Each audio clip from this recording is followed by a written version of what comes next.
Warning, this podcast was produced by two men who still think that swearing is both big and clever. As a result, it contains quite a lot of it.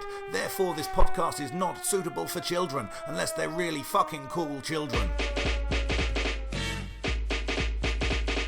Yes, people, Dave Fensom here with another episode of Pop Collaborate and Listen.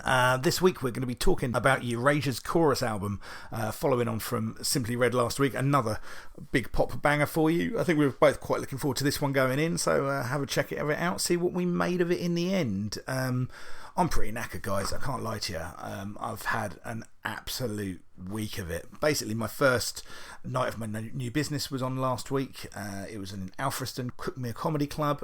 We had a really good night, actually. People really enjoyed themselves, apart from one lady who got really, really drunk and offended by something that a very inoffensive headliner said. But fuck her, basically, is what I'm going to say. She then didn't know how Facebook worked and sent me a very scathing review, although instead of posting it on Facebook, she emailed it directly to me, so I was the only one that could see it. So well done you, and lay off the alcohol, basically. Guys, yeah, so Belly Laughs Comedy is my new business venture. Basically what we do is we take professional level comedians into rural communities, put things on in places like village halls and things like that, so we get the same level of headliners that you'd get at top comedy clubs, for example at Comedia in Brighton, but you get it in your local community. So if you've got a community that's suitable for that, please do get in contact with me. I can look at the viability of bringing one to you. Also do full service bookings for pubs and things along those lines, work with comedians from the very top of the tree to the very, very lowest branches, which is where I would include myself. But yeah, if you want to get in touch with anything like that, feel free to do so, because I need to make some money. Apart from that, I got a puppy on Saturday. Her name's Banjo. She's another little corgi, and Waffles' dog is currently not really enjoying her company very much. He hid from her all the first day, and he's keeping his distance. Things are starting to thaw slightly, I guess, and I think, within a few weeks he may be able to entertain the idea of tolerating her at some point. So yeah. Anyway, guys, this is going to be the second from last episode that comes out before Christmas. We'll be back next week, and then we're going to take a couple of weeks off over Christmas because we need to, basically. Then we'll have a couple more episodes back into next year. We're going to do two specials. This year we're going to do a hip hop best of special. We're going to have our friend Rob Mulholland, I think, should be joining us for that one, and then we're going to do a best of 1991 as well. So got some specials to look forward to coming out early next year, and obviously we'll take a couple of weeks off then, and then break straight back in with 1992, which is one of the best years for music all time in my opinion. Anyway, no further ado, guys, get in contact with us with any takes that you've got. All of our socials are at the end of the episode. Thanks again, and speak to you soon.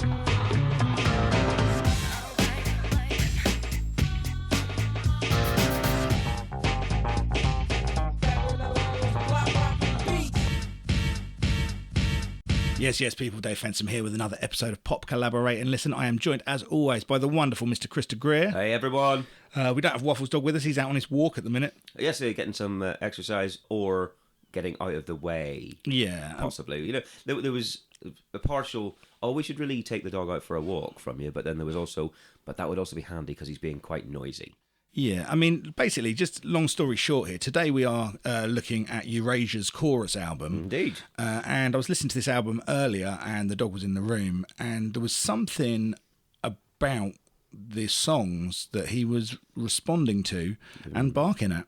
It was maybe the synths that Vince Clarke is using or something on here. Either that or it's rampant homophobia in the corgi. It could be homophobia in the corgi community. They are very Tory dogs. Yes, that is very true. Not that I'm saying all Tories are homophobic. But all homophobes are probably Tory. There we go.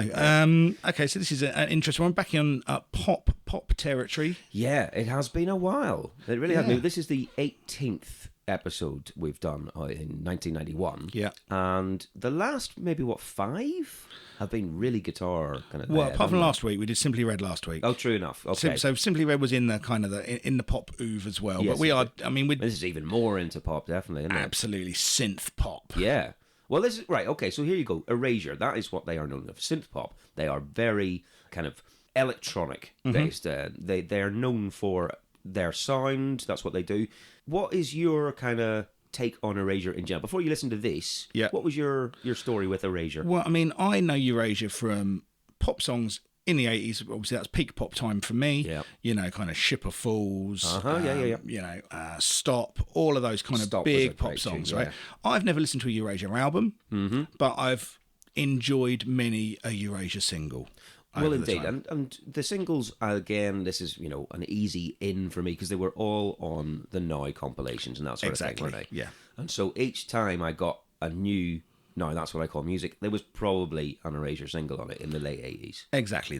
So I'm going into this as open-minded as I can be. I'm hoping... There were some fantastic songs, let's face it, you know, so hopefully... You'd be like, all right, this is #1 album. Hoping to find some big kind of pop classics in here. Going in with a very open mind, I would say. Good. Oh, yeah, no, same here. I was very keen to be pleasantly surprised by some songs I didn't know. Because looking through this, whenever we were doing whatever that top 10 was, whenever one of the singles came up, and I kind of remembered it once I heard it. Yeah. But if you'd said to me, sing... Love to Hate You, it was. Yeah. Wouldn't have been able to. Not a clue. It wasn't one of the big ones I remembered. That's it. And but again, the funny thing about that is because I think I was the same at the time. I don't think I remembered it at the time, but I have had it in my head a bit since. Okay. And so when it came on, we got to the album. I was straight back into it. Is that right? Yeah. But nice. Again, we'll get to that. Look. Sure. So as we always do, we start with the album cover. Yes. All right. We don't have a copy of the album on this one. Charity shops. Let me down now. Let me down. I have a feeling, because again, they've got a #1 in around about 1994 again, and I think I've got that one, but I couldn't find Chorus in any of my items. I'll tell you why, though, mate. I think it's actually illegal to give a Erasure album to a charity shop in Brighton. Is that right? I think it's it's considered a hate crime. See, you know. You know, Erasure are very much royalty within the LGBT community, and fucking fair play to them, mate. Fair play to them. Indeed. Okay, so we are looking at a picture of the album cover online, and I've actually got a little bit of a soft spot for it. I think it's okay. I think it's pretty ropey in terms of, you know, actual artistic merit, yeah, but it's quite funny. Well, look, this is my take on it. It's got kind of a sci-fi stroke horror thing almost, isn't it? Because it's got it's a picture of both of their faces, Vince Clarke and Andy Bell's faces, done in a kind of a greeny orangey hue, and it's cut off so that you've got a kind of almost X-ray, but not quite X-ray, because you've got more detail in their view of some of their skull and half of their brains. Yeah, absolutely. Yeah. So I mean, those images themselves, I quite like those images.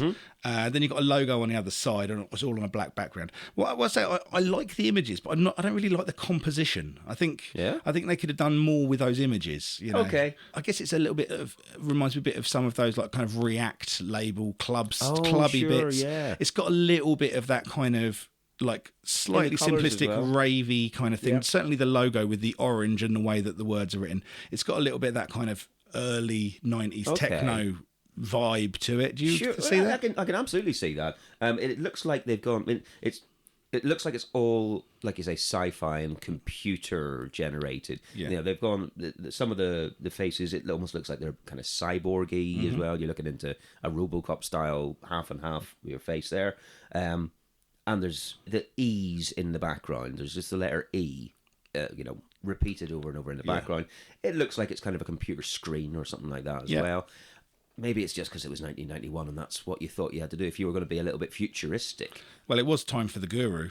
It was indeed time for the Guru. Looking at this, I'm thinking, is this going to be a slightly darker Erasure album? I thought that. I thought maybe they're going for that more dark wave sound. I mean, obviously, you've had Depeche Mode having some success. A lot of success by 1991. Yeah. Indeed. And Vince Clarke obviously has form with Depeche Mode. He was in the band for 3 years, wasn't he, I think? Yeah. Was he a founder member? He was founder member, absolutely. He wrote a lot of their early hits before leaving the band. So maybe he is not following Depeche Mode at all, but maybe he is also going, yeah, I want to explore some darker territories as well.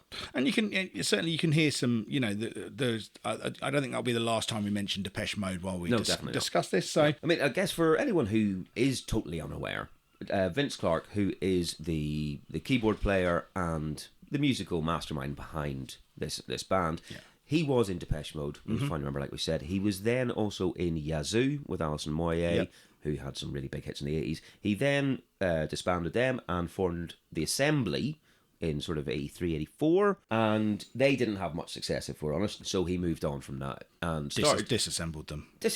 Yeah. There you are. And he put an ad out looking for singers for a new project. Andy Bell was one of the people who replied to that, and after apparently interviewing about 40 people and auditioning them, he finally found someone he thought he could work with in Andy Bell, and they then went off in 1985 and wrote the first Erasure album.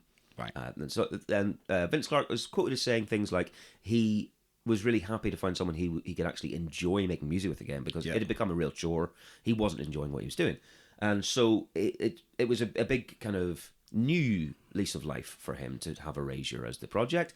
However, the first album did not take off like they thought it would. The first 3 singles, which include, Who Needs Love Like That, which I remember really well. Yeah. Did get reissued then, maybe? Maybe so. Oh L'Amour, not a big one. Yeah. And Heavenly Action, which I don't remember. Those are the first 3 singles. None of them made top 75. Right? They flopped hard on release. It wasn't until the 4th single, I think it was off their second album, Sometimes, it was a hit. But they had a long period of time where they were actually just releasing to nobody, which I'm surprised about. I thought they were a hit out of the box. Literally name of my sex tape. What? Releasing to nobody. also flopping hard after release. Fucking hell.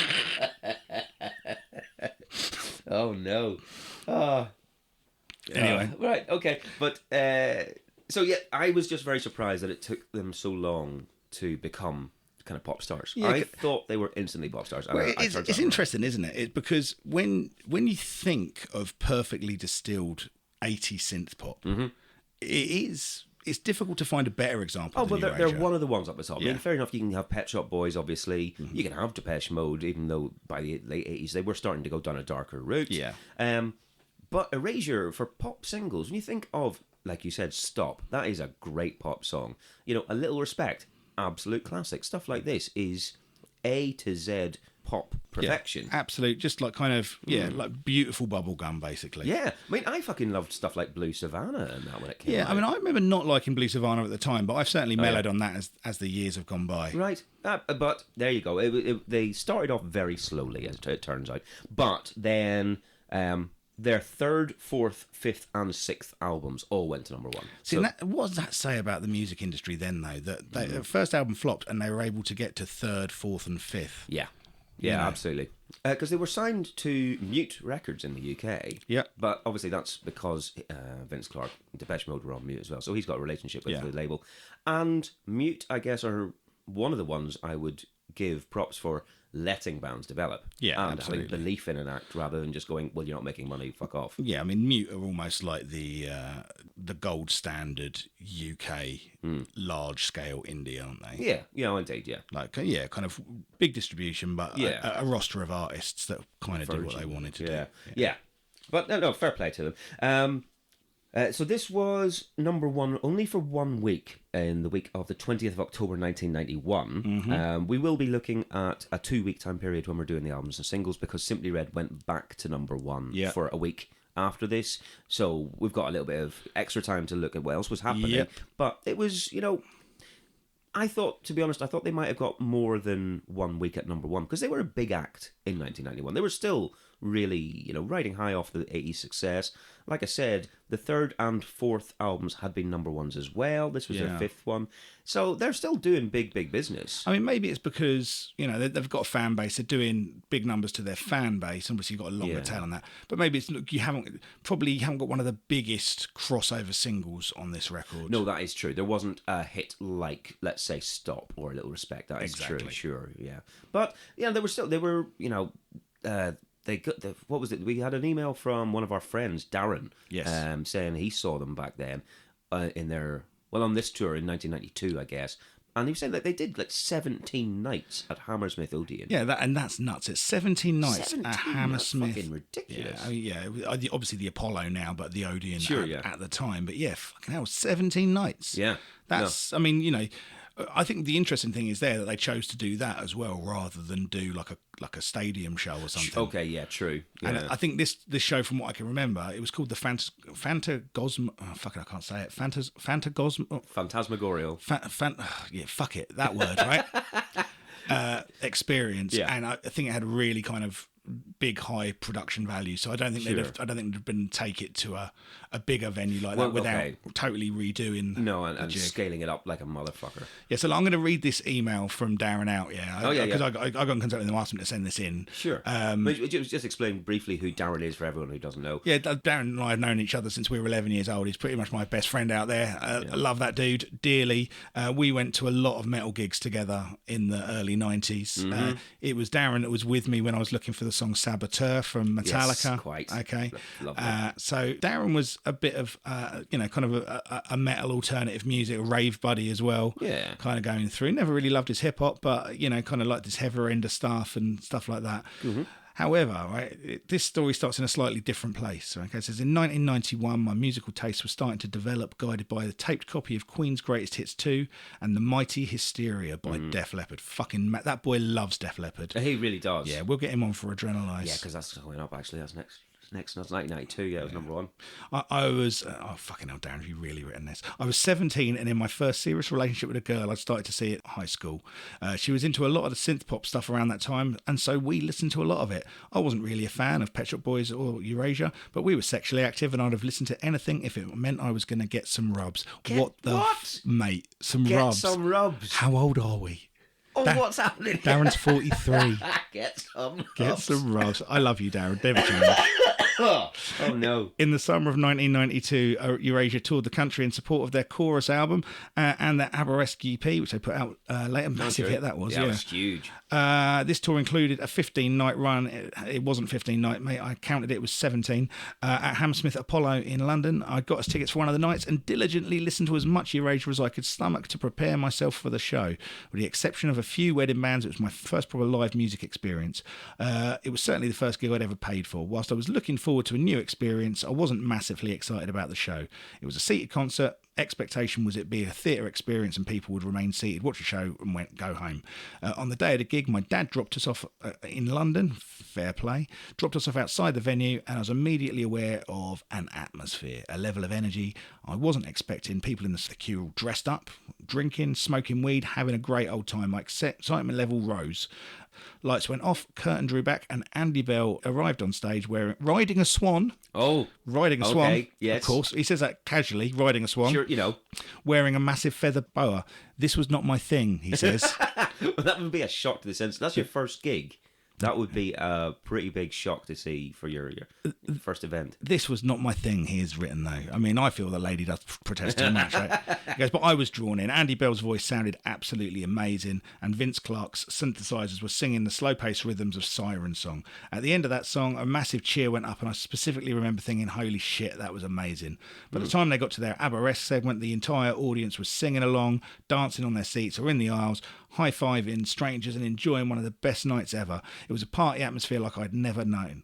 People were removing their tops to spin around their heads. A big crowd had gathered around the stage, leaving the seats empty. Men were kissing other men. It was simply incredible. I loved it. The loud music, the production, the audience reaction, dancing, shouting, singing. I was now a Erasure fan. Whilst my next gig, Metallica, wherever I may roam to, Wembley Arena, would ultimately shape my musical preferences more, this Erasure concert will always hold a very special place in my musical memories. And I tell you what, wow. I remember at the time, we were kind of 16, 17, and I remember taking the living piss out of Darren for going to see Erasure because I was that prick at that time, right? But listening back to that and hearing that story, that sounds like a much better fucking experience than most people have. He had the best time. That's a fucking brilliant eye-opener of live music for you. Absolutely, mate, absolutely. You know, and he probably got his rubs.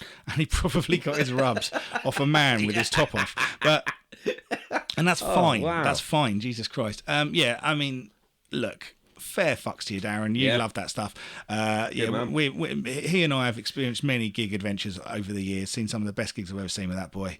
Love him to death. Big shout out to Darren. Thank you for taking the time and writing that email in. Yeah, good Lord. Lovely stuff. Anyway, should we crack on with this album? Yeah, might as well. I don't think I've got anything else really to add to the backstory. No. Apart from, did you know that Oh L'Amour, the single that flopped whenever they released it covered in the by UK. Dollar. Yes, it was. Yeah. And it's also Erasure's only hit in France. Well, there you go. The French apparently just don't like him. Well, no, it's just they only like songs written in their own language. Oh L'Amour. Yeah. That's very true. Yeah. Okay. Right, let's crack on then. Track number 1 is the title track, is Chorus. And this was the first single released off the album as well in June of 1991. Got to number 3 in the charts. Okay, so we've got this kind of, almost kind of ravey kind of, sounds a bit like The Wickedest Sound by Rebel MC. Okay. But then it gets very jaunty very quickly. Yeah, I mean, this is classic Erasure. Yeah. This is exactly... If you played me this snippet and went, who do you think this might be? Erasure would be in, my head. And that really is a very lovely Andy Bell vocal. Yeah. Yeah, no, this one works for me, I think, because that was... That's almost like futuristic. No, it sounds like the fucking Transformers. Oh, does it? You know the noise the Transformers make? Transform, okay.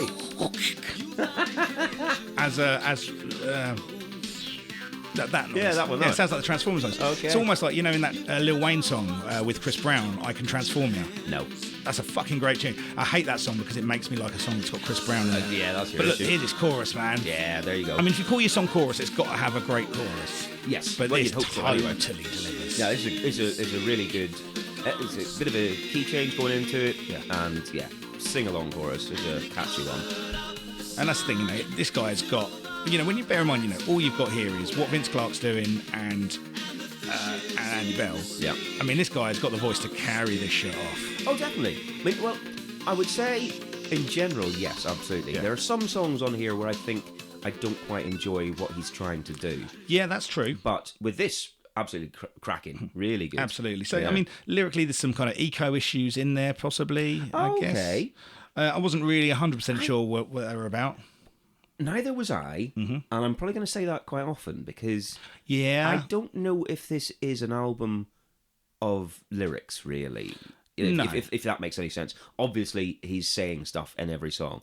I don't think it's an album that you go, oh, and it really fucking spoke to me.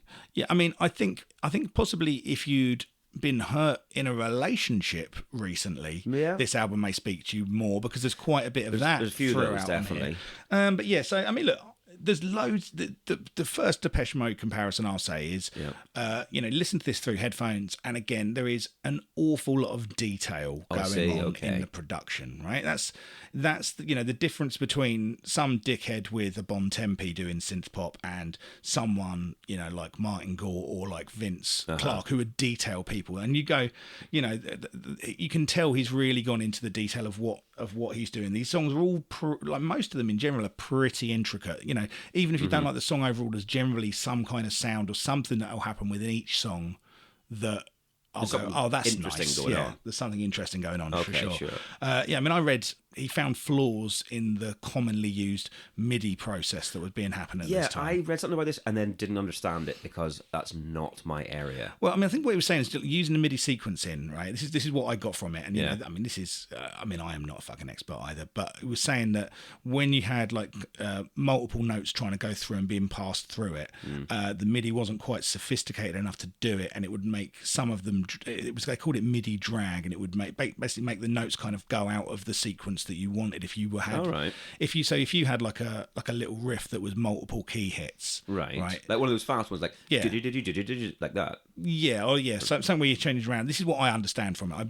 If you're a MIDI expert, and I know we've got some people that know this shit, then listen, get a life, get in touch. And I think that's, he had a problem with that, so he couldn't carry out some of the passages that he wanted to do, so he used a different system which had its own limitations, but he enjoyed working with those limitations more. Right, and this was the first time he'd done that as well. He'd stepped away from the previous, like you say, the MIDI ones that he had done on all the other albums, and this was a new type of system for him. Yeah, and apparently there's no layered chords on this album because the system that he chose wouldn't cope with that.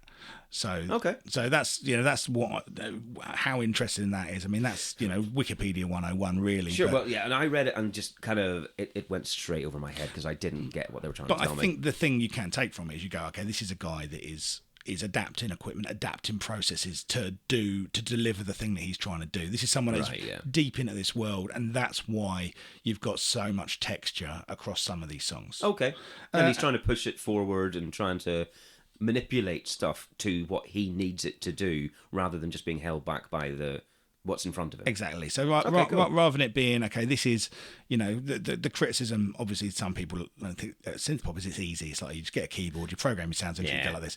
And whereas the people, the real masters of this genre are... Cunt and the Gang, for example. Yeah, Cunt and the Gang, for example. Are just fucking around with things, manipulating things, ripping circuit boards out of things. Yeah, indeed. They're inventing the next levels of... And it's all about sounds. Often kind of more about sounds necessarily than melodies, if you see what I mean. Okay.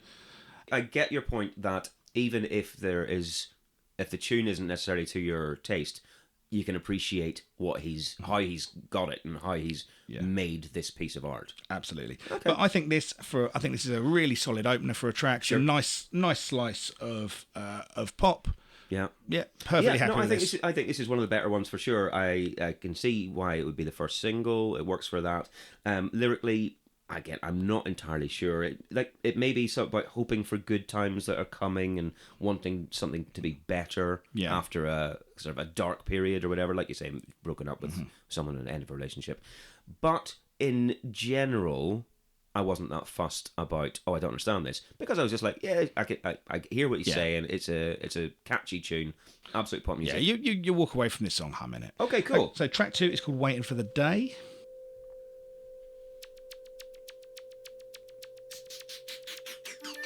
Oh, there's that noise again. So we're into a slower tempo. Yes. I'm not sure about that particular noise he's using on the keyboard. It's a little bit too close to panpipe for me. I know what you mean, but I do think there's a lot of really interesting synth stuff in this track. Okay. In particular.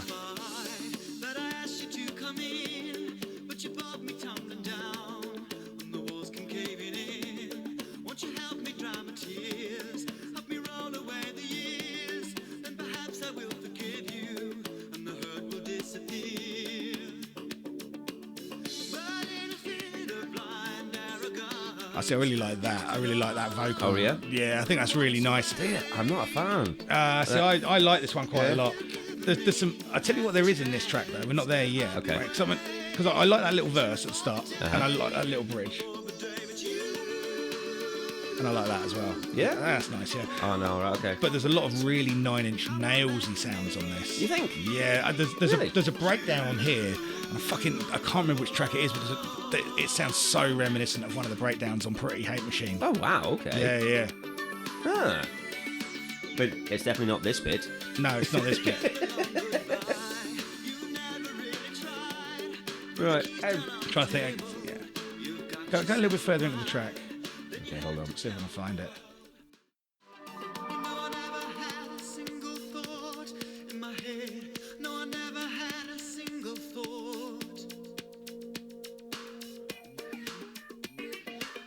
Right, that bit. Okay. That's pure 9 Inch Nails. That is okay. Now that definitely, I can see that. Yes. In fact, maybe it's breakdown off of one of the things. It might be Downward Spiral actually. It sounds more. It doesn't sound like Pretty Hate Machine. It sounds like even off when Closer is getting more. Maybe that's the thing that I'm thinking of. That kind of breakdown at the bit of Closer. Yeah. Anyway, but yeah. So not a nailed on classic for me, but I perfectly happy with it as solid album track. Okay, I thought it was a bit too middle of the road for me. Okay. It was. I didn't find anything to kind of get my claws into as a pop hook. Mm-hmm. I wasn't so overly keen on the sound of it as well. So I in terms of pop hooks, I think that, so I think that's a really nice little poppy hook. That got into my head. I say okay. I also thought he said arrogance a bit weirdly. Well, he does say arrogance. There are a couple of moments on this where he does phrase things in a way that I find a little bit jarring. There's one song in particular that we'll talk about. Okay. And there's some scansion issues for me as well. He says, like, sometimes he's cramming too much into a line. So what's the word? Scansion. Oh, I've never heard that word. Fucking well done, you. There you go. So definitely, that's why I say sometimes Andy Bell's vocal style on this album makes me go, oh, that's a strange way to do it, or whatever. Yeah. I like it when he's belting them out. That's, totally. Yeah, that's what I want him to do. But, yeah, gotcha. Okay. Right, all right, this one, I would say this is more of kind of a 4 out of 10 for me. Okay. It's not awful by any means at all, but I think it's got nothing that makes me go, yeah, okay, wicked, well done. I think 4 is hard, but I mean, you got to go with your thing. But I mean, you think below average. I do, yeah. Okay, fair enough. I disagree. Fair enough. Okay, number 3 then. Joan. Strange name for a song. I got an Auntie Joan. So I had an Auntie Joan. Yeah. He's passed. All right. Now this sounds very Depeche Mode-y. Yes.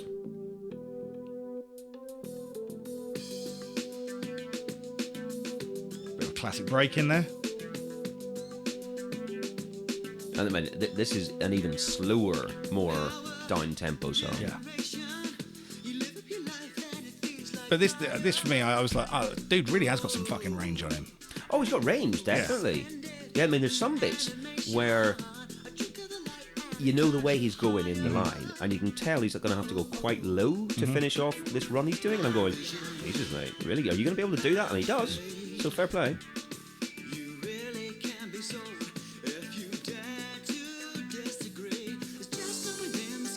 See, I really like the phrasing on this. Oh yeah, yeah. It's like almost half scatty.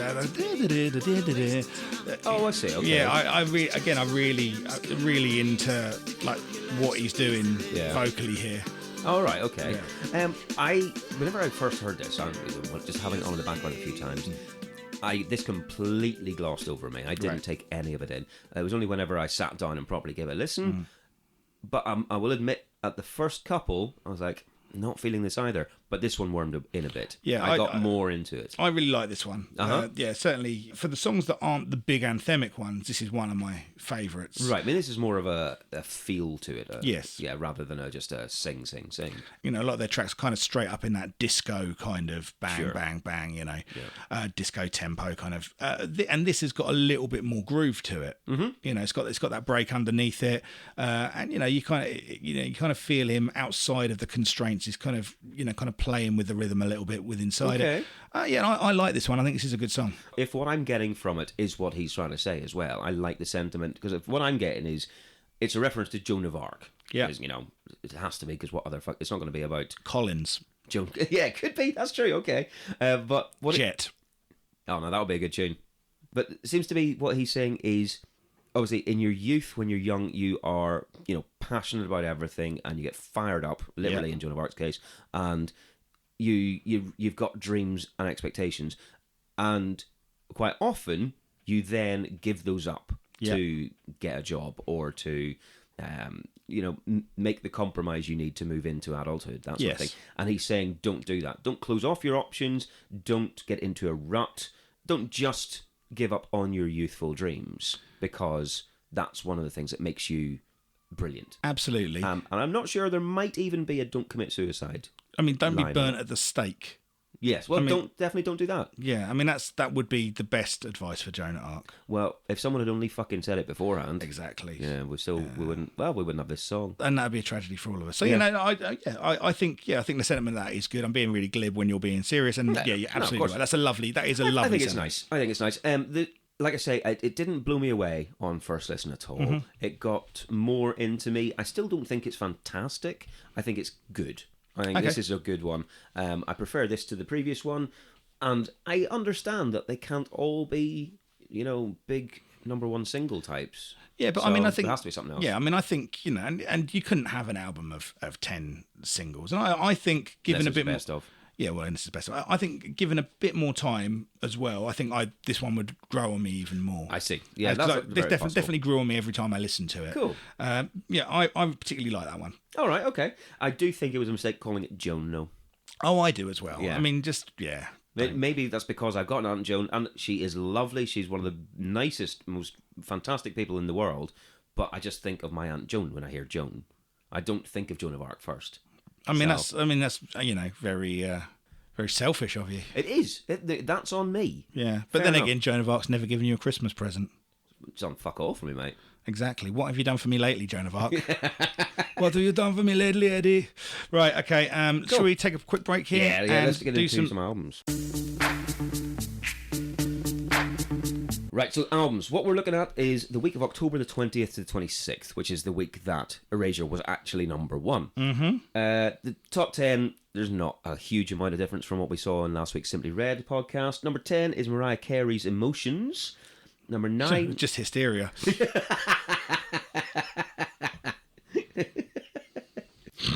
Number 9 is the Commitments soundtrack, and which I must admit, I fucking loved that film. Yeah. In the summer of 91, when this came out, the film came out, I think I saw it in the cinema 3 times. Yeah. It was a big deal. Me and my mate just were so into it, we went all the time. And so when the soundtrack, I've got a very big soft spot for it. It was a lot, quite often the first time I'd heard those songs. I'd never heard Mustang Sally before the Commitments. I'd never heard Dark Side of the Street before the Commitments. And so those are my first experiences of it. And I still think they're brilliant versions. Do you think was it just purely the whole, I could see myself on screen? Yeah. Hey, they were the Southerners, mate. Oh, right. Yeah, okay. don't fucking come at me with your... so it actually transcended your innate racism. Yeah. That's how good it was. Yeah, indeed. Number 8, Paul Young's singles collection still hanging around. Number 7, Belinda Carlisle's Live Your Life, Be Free. Yeah. Number 6, Diamonds and Pearls by Prince. Record. Yeah. Number 5 is Bryan Adams, Waking Up My Neighbours. 4, Tina Turner, Simply the Best of. Mm-hmm. 3, Kenny Thomas, Voices. Do you remember Kenny Thomas? 2 was Kenny Thomas. What did he have? I don't even have a note of what his singles were. Let's have a look. He was one of those ones, he just looked like kind of a brickie in a suit. Oh, who'd right. been tarted up and got some hair gel on. Like an X Factor winner. Yeah. And was doing smooth UK soul stuff. Oh, okay. Right. Okay. But he had one big hit, I'm pretty sure. Thinking About Your Love? That probably, yeah, I think that's Thinking About Your Love, Best of You, Outstanding, all from 1991. Oh, Outstanding was another one. He's got a Tender Love. No. Tripping on Your Love, 1993. No. But he's got an essential collection. Well, I think there's issues to be had with the title of that. Yeah, I would say so. Keep the Fires Burning from Return to the Playboy Mansion 2008. Fucking hell. Okay, well, there you go. That's summing up Kenny Thomas. This time, I'm installing a boiler.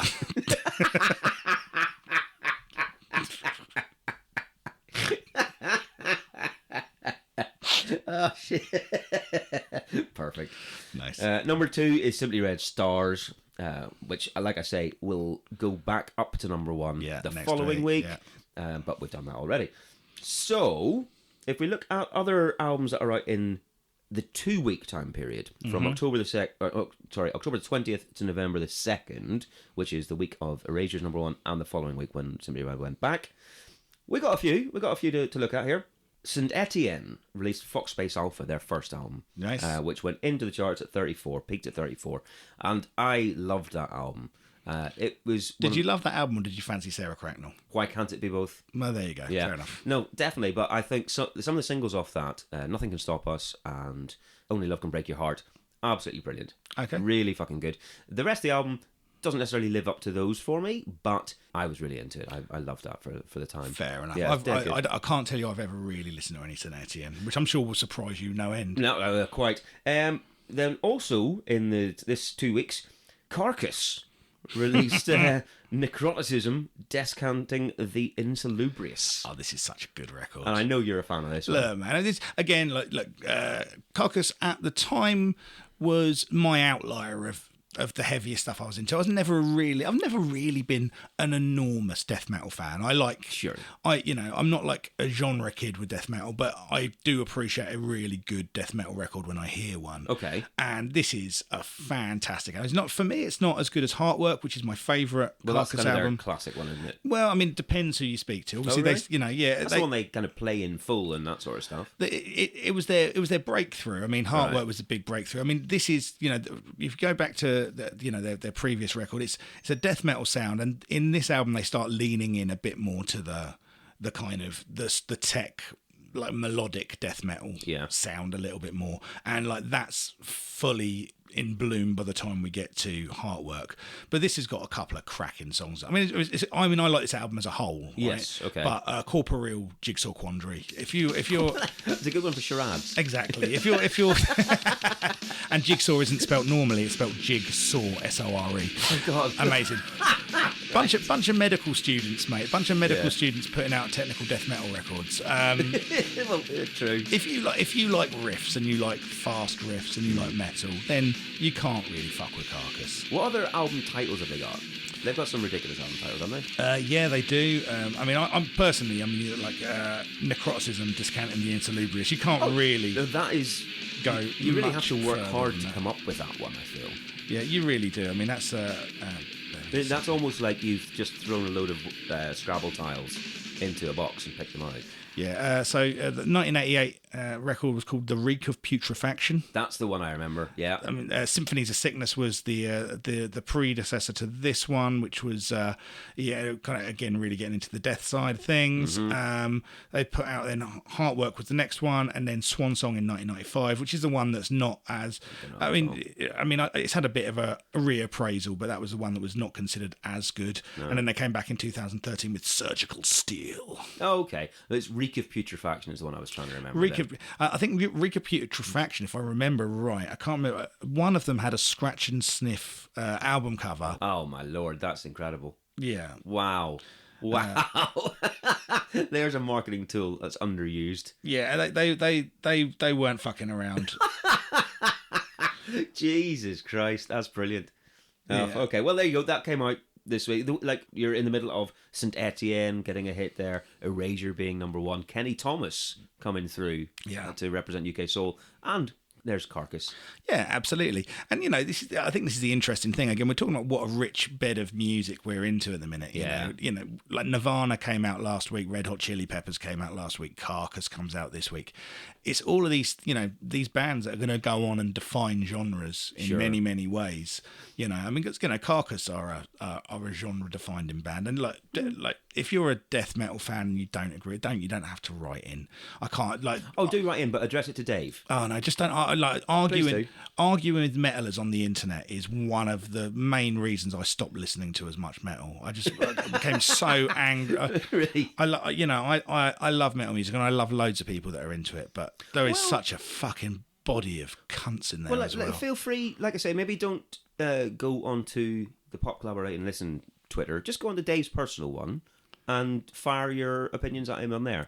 I'm going to read out Chris's work email. All right, so just come into his pub in person. Yes, indeed. Right, okay, so after Carcass, the next one I've got noted is MC Hammer's Too Legit to Quit. Yeah, which is ironically, I think the record that was the beginning of the end of his career. Well, it peaked at 41 in the UK. It did a lot of business in the States. Yeah, he had a longer tail in the States. He was, he was a bigger phenomenon in the US than he was over here. Totally redefined a lot of things. It was, and did cross hip hop over into the mainstream for a lot of people in the biggest way it had ever been done before. Totally. He was the biggest selling hip hop artist at the time. Yeah. Which previous to that it was Tone Loc, I think. Yeah, that's right. Yeah. Previous to that it was Young MC. I knew this stuff at the time, right, and it stayed in my brain. But this is it. He was a big deal in terms of making the genre popular. Yeah. Whether or not he did good for the genre is Well, I mean, you got to bear in mind, by within a year of this, you'd have Naughty by Nature being one of the biggest acts in America. You'd have Dr. Dre's Chronic being 92, the biggest fucking album in the in the country for a long time.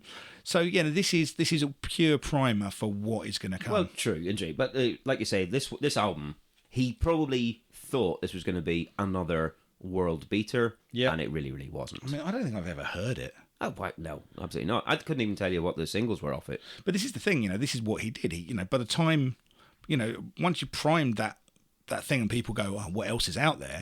By the time you come back with your thing, people have moved past what you're doing. Sure. Well, indeed, here's some more albums that were released this week. Del the Funky Homo Sapien, I Wish My Brother George Was Here. That came out. Right. I remember the lead single, Mr. Doubleina, obviously very well. Really liked that. Black Sheep, Wolf in Sheep's Clothing, came out this week. And the big one off that is The Choice Is Yours. The Choice Is Yours. Also got one of the best lines in any posse cut of all time in this track. And I'll probably mention this again when we do our hip hop special. Oh, of course, yeah, we'll do it. But fuck it, I'm going to say it now anyway. He's got a line in one of the tracks, and he goes, "I've got a dick that I brag about. I put it in fast and then I drag it out." Classy. Made me fucking crease up when I heard that. Yep.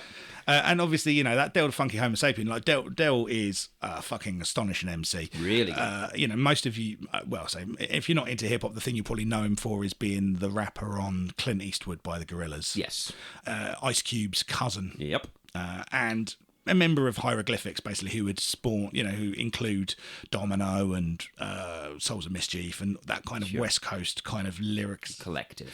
Exactly. Fucking enormous influence on me in hip hop. I don't think that first Del album's that good. I mean, I never heard it at the time. I only had the single. Oh, I had it. I heard it years later, and by that point, I was like, well, this sounds like it was made before, 6 years ago, whatever. I don't think it's dated that well. Actually, was Ice Cube the producer on Mr. Doubleina? Good question. I'm not sure. Possibly. Anyway, but that's that. But if you're not listening to Del, go and check out. It's some great stuff. Yeah. But speaking of Ice Cube, Death Certificate came out this week. Okay. So that's the big hip hop album, really, and that's the difference between MC Hammer and his crossover stuff. And then this is coming through. You got Death Certificate, and it was a big album in the States as well. Absolutely, mate. Absolutely. It started off the whole kind of, well, did it start off the beef or did it continue the beef? There was the whole message to the Oreo cookie, message to Benedict Arnold, all of that stuff. So that was working in both of their favour. That was getting them with the NWA stuff. Yeah, the NWA getting them airplay. So some context there. Ice Cube, member of NWA that left. Then there was some antipathy between them, NWA being the biggest group at the time. Death Certificate is an interesting record because you said to me in a previous podcast, because I have espoused that I fucking love Death Certificate, and you have said go back and listen to it. Yeah, because it's different to how you remember. It's got some tunes on it, but Ice Cube is most antagonistic and being deliberately controversial, and there is some stuff in there that is like, it's kind of too much. Okay. And like even by hip hop standards, there's anti-Semitism on there, and there's kind of like stuff about Lil Korea, which is a pretty fucking racist song about Asian people coming into black communities. Right. Like No Vaseline about setting fire to Eazy-E's Jerry Curl and all of this stuff. It's it's a very, very abrasive record, right? It's still angry as fuck. It's still got some fucking great beats on there because there's still a load of Bomb Squad production and stuff on there, but it's not America's Most Wanted. Okay. Whether you ever thought it was or not, I don't know. I had them on a par with each other, but that's probably because I was more into the beats than anything else. Well, look, we're going to go back and listen to these records. That's true. When we do the hip hop special, so we'll have this conversation then. Yeah, indeed. Okay, but it's interesting that was out this week. Excellent stuff. So yeah, again, really fucking fertile time for music. It really is.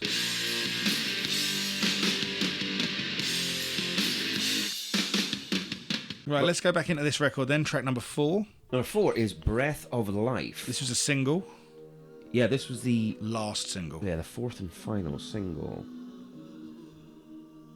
Okay, some processed vocals.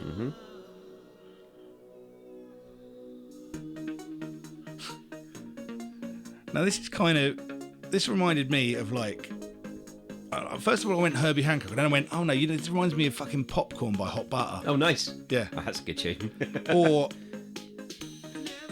Oh, it's also got a little bit of a there was a game called Xenon. Xenon 2 on the Amiga, right. and it had like a Bomb the Bass soundtrack on it, and it was kind of like 16-bit kind of sound, and it sounds a little bit like that chiptune-y kind of 16-bit-y sound to me. This I see, because this sounds just like the synth sound to me just sounds like Depeche Mode.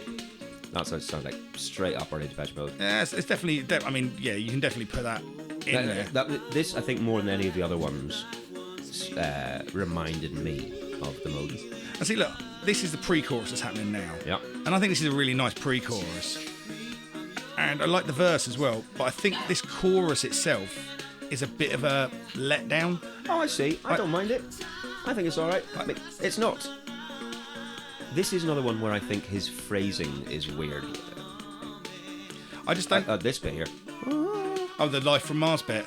Yeah, it really is. That's weird. That's literally just says it. Is there life on Mars? But and then that I like that bit. I see what you mean about the chorus main. Yeah, it's not fantastic. Like that. That sure. It's a really nice kind of big pop verse, and if you had that into that pre-chorus, and then you had a really iconic vocal on that chorus, I think you'd have a really amazing solid song. But I just don't think he's quite nailed the chorus on it. I see. It gets a little bit Harold Faltermeyer after I think the second chorus as well. Did you pick up on that? When I've made a note that I really enjoyed the synth solo at around about 3 minutes. Let's see if we can find that.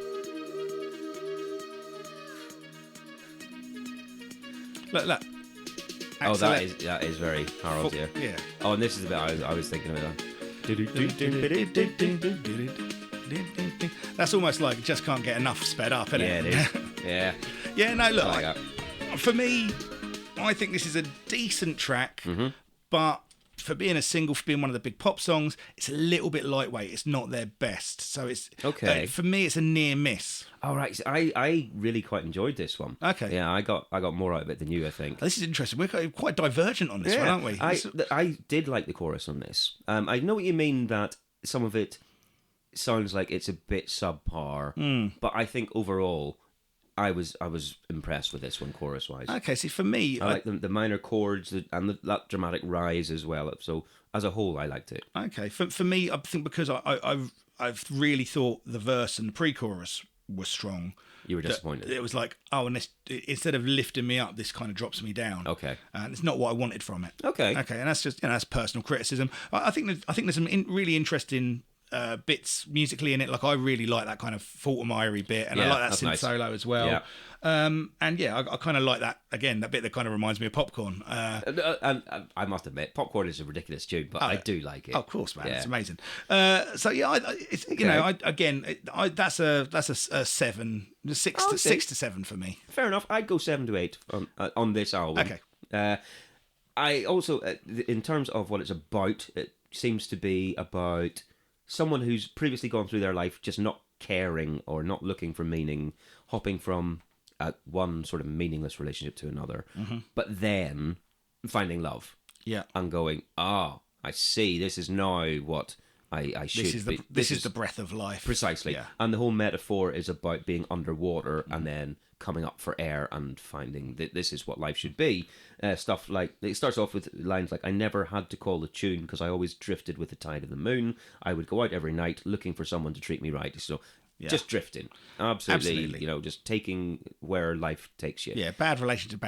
Exactly. Looking for the same thing, not finding it. And but then there's the euphoria of finding what you didn't know you'd been looking for, and suddenly it's there. I like that. I thought that was a nice, and the breath of air metaphor, and I think that worked for me. You're digging deep on these lyrics this week, man. I'm enjoying what you're doing. Well, it won't last. Okay. I'll warn you. All right, well, let's get into track number 5. It's called Am I Right? This is quite atmospheric here. I've got a little bit of the Regulate about it. This is the 3rd single as well. This was a single too.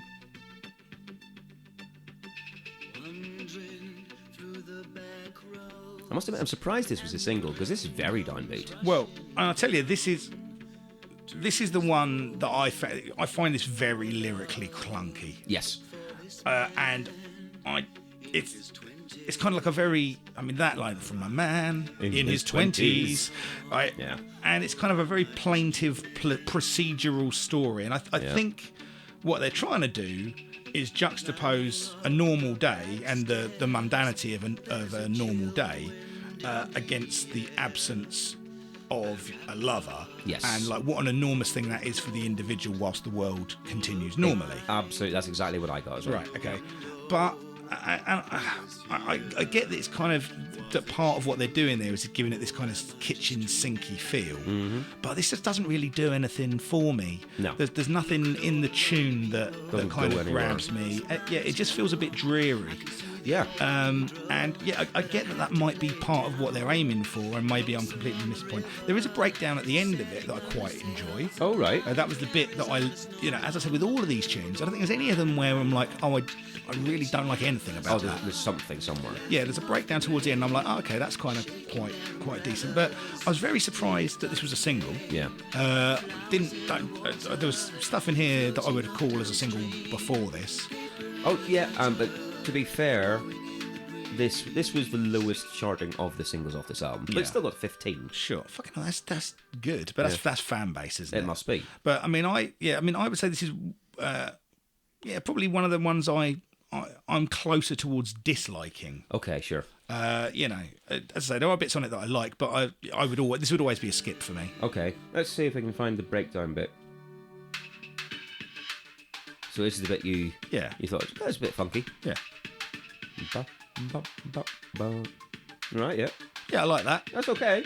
That's fine. I kind of liked. There's a synth noise that comes in about nearly 3 minutes. Let's see if I can find that.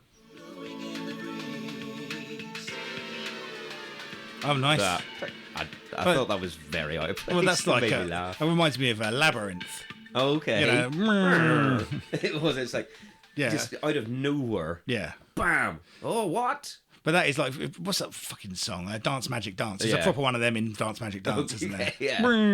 Dance Magic Dance. Very strange. But no, I didn't get much from that song at all, I will admit. No, didn't care about it. Nah. So track number 6 is called Love to Hate You. This was the second single. Yes, and this is the one we had on a couple of weeks back when it was in the top 10. So we've got a bit of fake crowd noise. Yeah, I like that. I think that makes it work. And this really, more than any of the other songs, this could be Depeche Mode right up until the point that Andy's main vocal comes in. Okay, sure, yeah. But that bit, yeah. And even that. Yeah, that could be gone. But I love that pounding beat. Yeah. This is a real, this dance floor, you know? And yet you don't like Rammstein. No. That's nice. Brilliant. The vocal's fucking wonderful. Fantastic vocal on this. Yeah. That lyric, love and hate. Here it is. Love and hate. What a beautiful combination. Yeah. Yeah. It's probably about hate fucking, isn't it? It isn't. But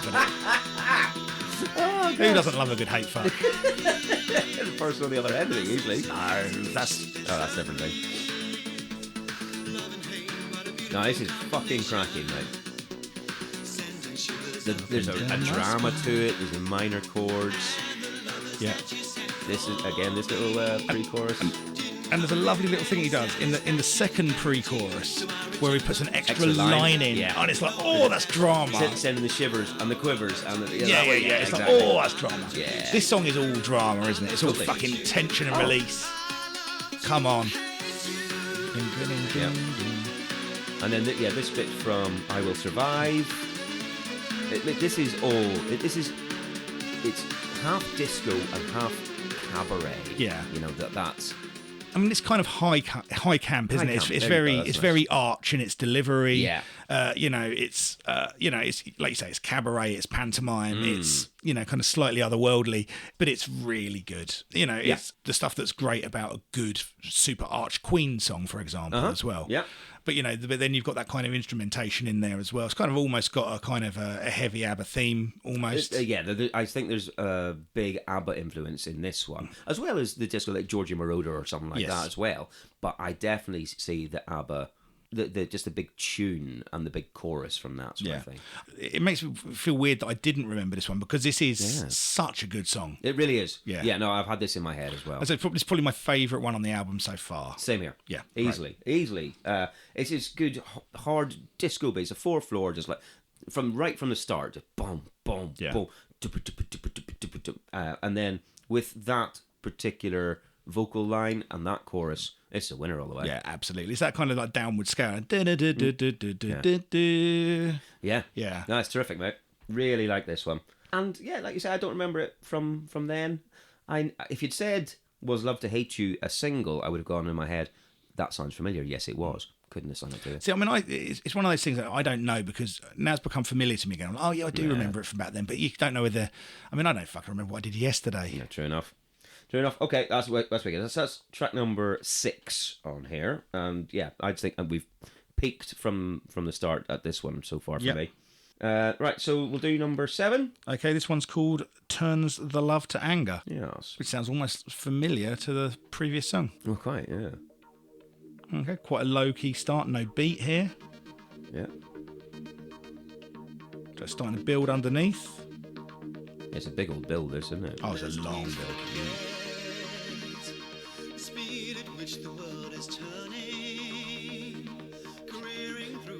Kind of reminds me a little bit of like Ray of Light era Madonna. Oh shit! Okay. That kind of William Orbit-y Madonna.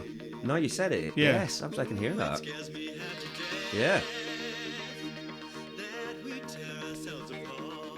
This is another one where I don't think his words are really fitting the meter.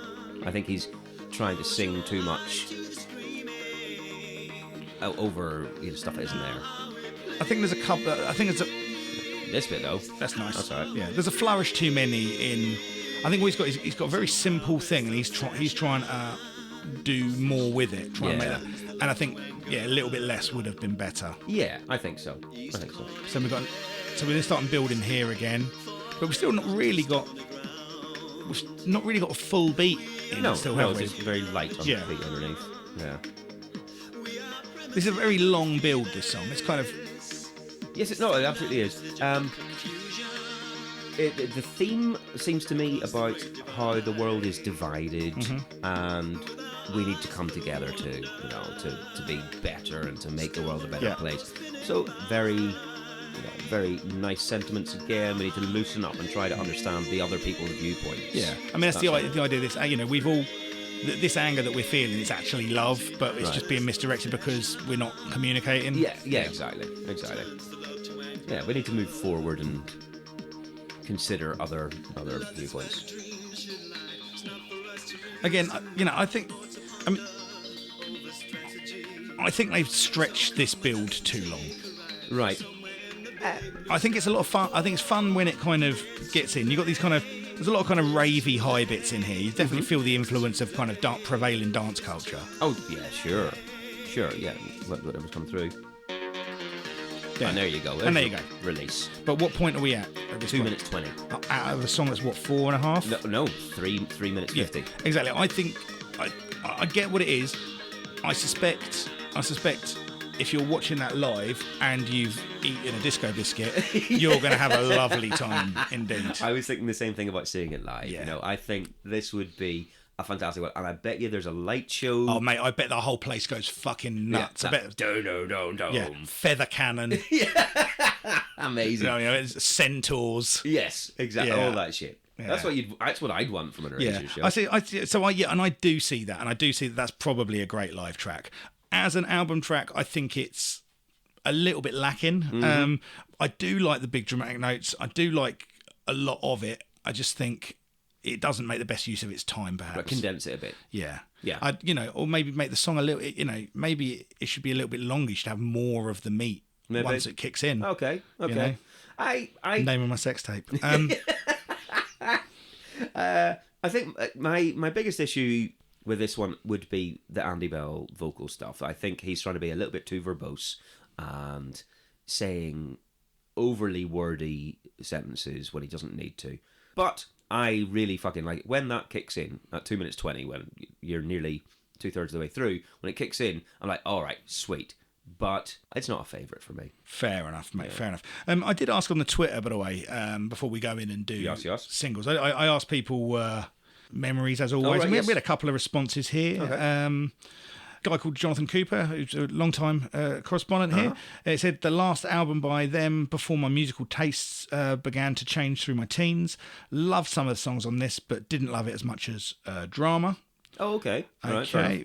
Steve Matchin underscore Steve. Yes. My parents had this. Remember loving Am I Right? And hadn't thought of this song for 20 years. Thanks for the nostalgia, PCL. Oh, right. So he was a fan of Am I Right? Well, that was one of the ones that we weren't so keen on. Yeah. Okay.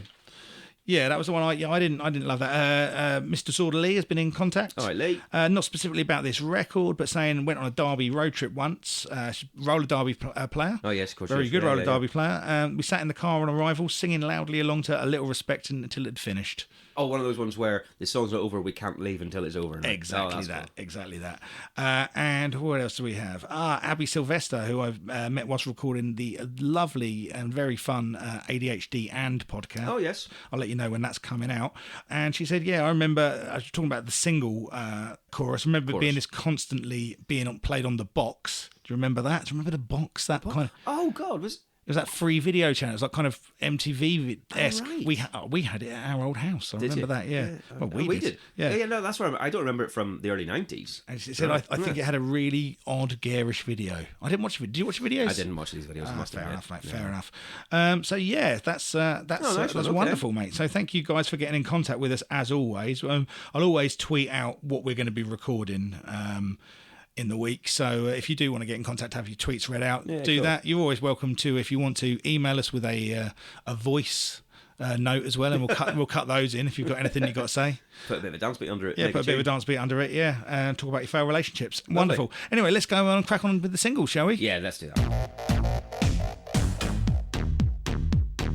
Right, single-wise, again, we're looking at October 20th to 26th on this one. Okay. Number 10, Lisa Stansfield's Change. How did that go? Well, see, I was going to play this and see if you knew it, but I don't think any of us would get this. But you'll remember it. Here, it's this one. I mean, it is generally what I'll say if anyone puts Lisa Stansfield on.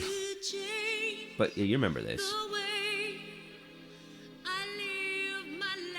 Oh, I do remember this, yeah. Yeah. But I would not have been able to sing it for you if you'd said, sing me Lisa Stansfield's Change.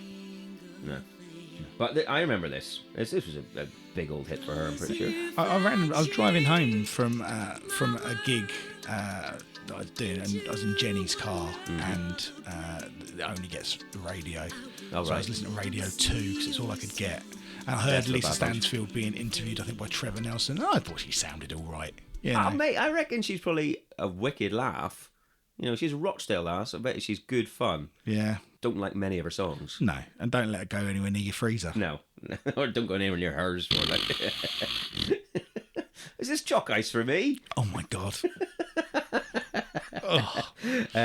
Number 9 in the charts is Salt and Pepper's Let's Talk About Sex. 8, Julian Lennon's Saltwater. 7, Oceanic Insanity. Mm-hmm. Number 6 is a new entry, though. See how long it takes you to get this one, mate.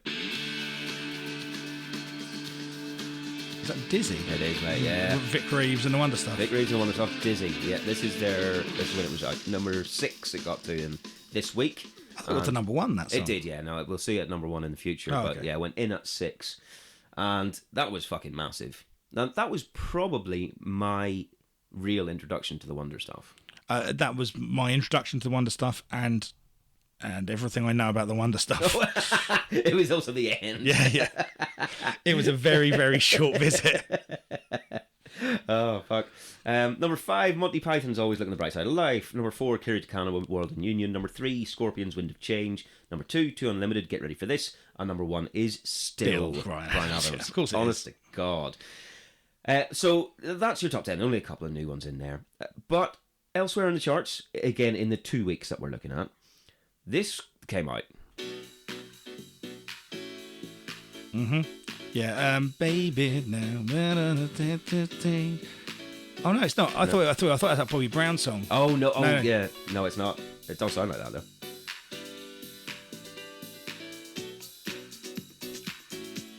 What is it? This is huge. It's probably your favourite artist with the word penis in her name. Oh, fucking! I know, yeah. what the fuck is her name? Peniston. Yes. CC Peniston. CC Peniston. Yeah, finally it happened to me. That's the very one. Yeah. There you go. This first came out this point in 1991. Got to number 26. Finally, CC Peniston. But then if we go down to number 51, we see something slightly different. And I must admit, I didn't even know that these guys released singles. So, I mean, who is it? It's something very Sabbathy. Not Electric Wizard, is it? No, is it? What is it? Slayer. Was it Slayer? Slayer. Seasons in the Abyss. Oh, it is fucking Seasons in the Abyss. Yeah. Sorry, man. I should have fucking taken my headphone off. I wouldn't have got that at all. Well, it's not until it kicks in that you...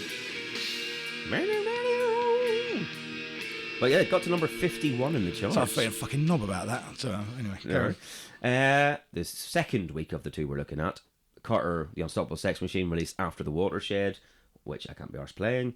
But another one at 51 in the second week, and this is a terrific song. I mean, it's not going to be one that you will know, I'm pretty sure. But Teenage Fanclub released The Concept, and this is a cracking tune. Yeah. So this is, you know, back whenever I was very, very first hearing Teenage Fanclub.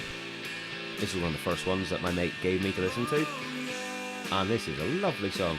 Yeah, see, I think 2019 Dave would like Teenage Fanclub. I think 1991 Dave wouldn't have. No, absolutely. Well, actually, I like the track they had on the Judgment Night soundtrack. Which is obviously just exactly like the rest of their stuff. Yeah, exactly, yeah. But that's all we have really single-wise. I guess maybe it's getting towards Christmas again and people are holding back all the big stuff, you know, being held for the best-ofs and that sort of shit. Of course, mate, of course. All right, well, not a vintage single. I feel like that chart just isn't changing much at the minute at all. No. I feel like it's been weeks of some of that stuff. It has, but the other thing is we've had a lot of 1 week time periods to look at, so we're not leaping 2 months like we did at some points in the previous ones. That is true. That's true. All right, well, let's crack back on with the last three songs of Erasure's chorus album.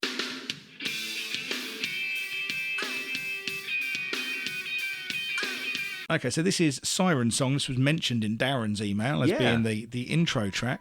Yeah, okay. So this sounds like the intro to Poker Face. Oh, yeah. Well, I mean, Poker Face sounds like the intro to this. Did it? Okay, but no, I hadn't even thought of that. It does.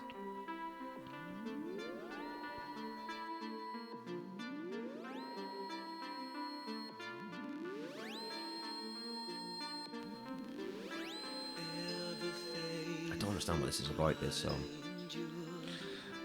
Don't get it. Well, it's very very melodramatic. Yeah. This is probably the most melodramatic, excessive, silly song in this, in terms of that kind of level of melodrama. Ridiculousness. Yeah. Yeah.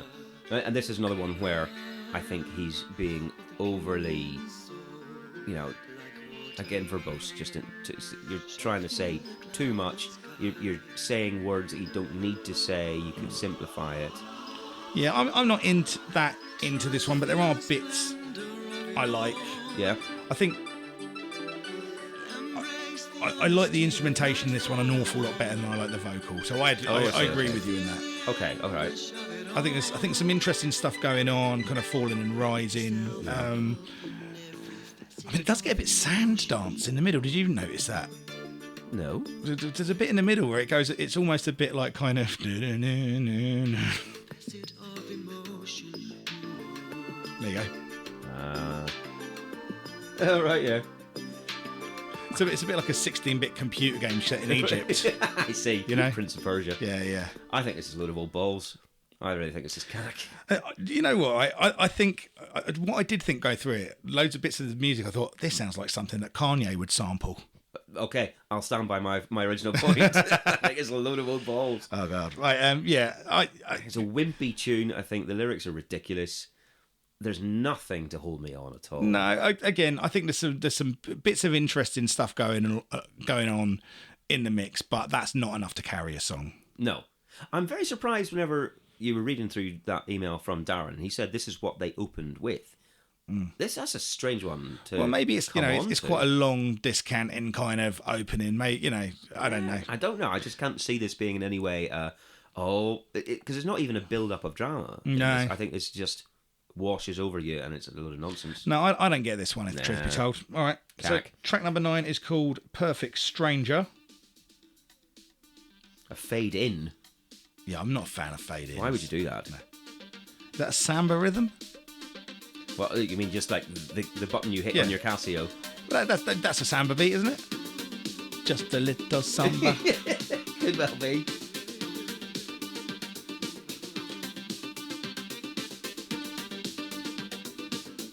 I've got very scant notes on this one. Yeah, I don't know at this point if I was just getting fatigue of Erasure. Well, I wondered that as well, and I did listen to some of these songs out of order in case that's what was happening. Yeah. And I mean, this is another song about being burnt in love, right? Which is, if anything, the recurring theme. That seems to album. be where Andy Bell is in his head. Yeah. I mean, it's very much an album track. Sure. This feels very incidental to me.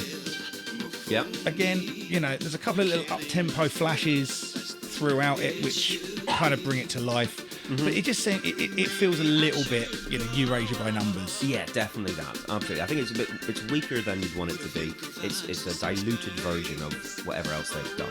Yeah. It didn't do anything to make me go, yes, I'll revisit this at any point. Sure. I mean, come from this from the point of view of not being dyed-in-the-wool Erasure fans. Perhaps if you are, this is what you're after. Yeah, true. Perhaps that's true. That's something for the party faithful. You put out a 10-track album, they can't all be singles. But again, felt very incidental to me. Yes, and I would skip this one as well. Yeah, absolutely. Which is a shame because I don't think the album is necessarily front loaded. I don't think it's like some of the albums we've seen where tracks 1, 2, 3, and 4 have been the big ones. Yeah. I think they've got some good stuff in the middle. It's a shame that this is tailing off a bit. I think this kind of track 8 and track 9, it's a bit of a dead zone on the record. Yeah. Track 10, final track, it's called Home. Now, this has got very much an 80s soundtrack feel to it, I think. Oh, okay. But it sounded to me like they were trying to write a Christmas song. I can hear a little bit of that. I mean, because some of it is because there's lyrics about winter and ice, but there's a bit. Is it coming up now? Where it's almost like he's got a choral thing going on.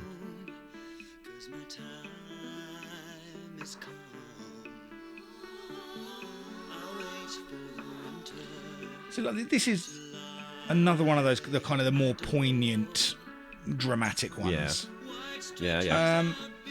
And you know what? I think that vocal's nicely delivered.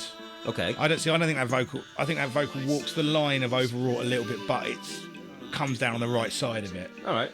I like this more. It does. Obviously, it's not a big single. That's not what it's trying to be. That little bit, that time will come, time will fall. That sounds to me like it's a Christmassy thing. Yes, I mean, I can see that maybe is the case. No. I think that this is a decent closing track for an album. Okay. And I think had it not been preceded by 2 tracks that I think are pretty limp, it would sound better in relief. I think this is a good, to close down an album that is a mix of kind of the high energy stuff and some more dramatic stuff. I think this is a good way to close it out. Yeah. It's not. I don't think it's necessary. I mean, it's not a track I'm ever going to go back to. No. Not at all. Like I say, I like it better than the weaker moments on the record. Yeah. But I've got nothing much to say about it. No, this didn't impress me. I think I'm similar that I preferred it to tracks 8 and 9, Siren Song and Perfect Stranger. Yeah. It was a bit more interesting. There's a bit more something going on. Okay. But this bored me, even though there's more depth to it and he's trying to say something a bit more meaningful or whatever it is. Yeah. I was just very bored by the song itself. I mean, maybe it'd be a grower. I don't know. But I'm definitely for me, I think this last section of the album here, these last 3 tracks are disappointing. Yeah, that's the weekend. I wouldn't need to listen to these 3 tracks, I don't think. Nah. Or even really, or a couple of the ones. Yeah. No, I'd say this is definitely, a maximum of 5 good songs and 5 a bit weak. Yeah. I would split it down the middle like that. And I wonder if part of that is why they ended up releasing that Aberesque EP. Maybe they were aware that it wasn't a strong body of work. I don't know. Yeah, I don't know. But again, it sounds like people were really into a lot of the songs live. So, absolutely. And we're not the core bassist fan, so we can only talk about it in terms of how it hits us. So yeah, of course. And having had nearly 30 years of other stuff in the interim, to go back to this as a kind of time capsule it's not fair to say, and this is a bit dull. Yeah. So, I mean, look, for me, it's a patchy album. Yeah. It's not a classic album. It's nowhere near the worst thing we've listened to. No, not at all. And there's some really, really good moments on it, really strong moments on it. This is because there are a couple of songs that we've got excited about and gone, this is fucking brilliant. Yeah. It's, head and shoulders above some of the stuff we've listened to so absolutely. far. Yeah. I was hoping maybe I'd find like kind of a little bit more depth and stuff to go, like, I'll definitely go and explore this and go and explore this. I haven't necessarily felt that way about it. No, I was disappointed overall. Yeah. I was expecting more for some. I think because I was like, if you look at the big singles, if you look at, their best of, if you pop their 20 greatest hits, that's a lot of brilliant stuff. And I have fond memories of listening to a lot of that in the 80s when it was coming out. I was hoping that because I had totally ignored this, I had done myself a disservice, but I don't think I did. No, and I'll be honest with you. I think the thing that's excited me most about this is I think Darren's description of the live gig. I mean, I think I would. Sure. I'm getting his rubs. If Erasure were doing Pride, man, I'd fucking love to be there and see that. Oh, I imagine their shows are fantastic. Yeah, I mean, I'm keeping my top on. I'm too fat. Yeah, no one wants that. No one wants that. No, literally, no one wants that. Tightly your sex tape. Yeah, exactly. Right. Okay. All right. Well, that's okay. That's fun. So we've got to put some tracks on this playlist. Yes, indeed. All right. Just for context, if this is your first time listening, we run a playlist. You can find it on our Spotify account, which is linked to from our website, which is pclpodcast.com.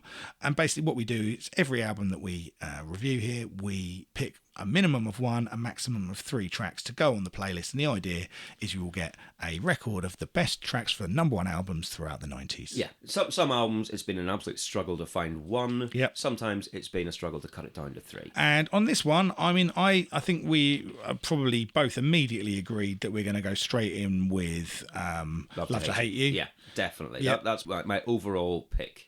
Okay. Straight up. And I will be honest, I'm happy with just 1, but if you want to put another one on, we can talk about it. I think 1 sells this album short a little bit. I think the opening track, Chorus, earns its place on there. If you wanted something more albumy, I like Joan. But I mean, I would. Now, Chorus would be my second choice. Well, let's go with Chorus. Let's put those 2 singles on there. Okay. Because I think they're good songs. Okay. I'm fine with that. I'm fine. But I think Love to Hate You is easily the best thing. Oh, Love to Hate You is fantastic. Yeah. I look forward to hearing that coming through. So I'm also adding that into my best of pop compilation. Oh, that will fit straight away. So we're back next week. We are back next week. Where, for the love of God, right, we're listening to Enya. What the hell's happened here? All right, 1991 is closing out in a strange fashion. Enya. Yeah. What? That's going to be interesting. And the thing is, it's the album Shepherd Moons. It's not even the one with Orinoco Flow on it. So who gives a? Well, I'm okay. Again, I've not listened to it. It might be amazing, but seriously, I mean.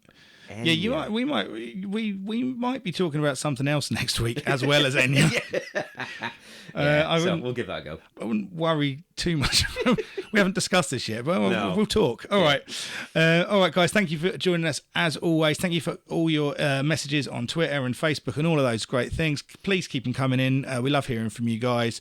The downloads have been going crazy the last few weeks, so thank you for everyone that's been sharing them. That's a point, man. I think I put it up on the Facebook. We got to number 3. in our section of the Apple Music podcasts, which is the highest we've ever got. Absolutely brilliant. Yeah, thank you, guys. I'm pretty pleased with that, guys. I mean, this, it's our little podcast. We don't do enormous numbers, but we really, really do way more than we ever thought we would do. So good on you. Thank you so much for listening, guys. Genuinely, does mean a lot to us. Keep spreading the word. And keep spreading the word. And see ya. Thank you for checking out this episode of Pop Collaborate and Listen. It was produced and edited by us, for which we can only apologise. We're on Twitter at PCL Podcast, on Instagram also at PCL Podcast, and facebook.com/PCL Podcast. All of these, plus links to our various Spotify playlists, etc., are on our website, which is pclpodcast.com. Please feel free to get in contact via any of the social media or on pclmusicpodcast@gmail.com.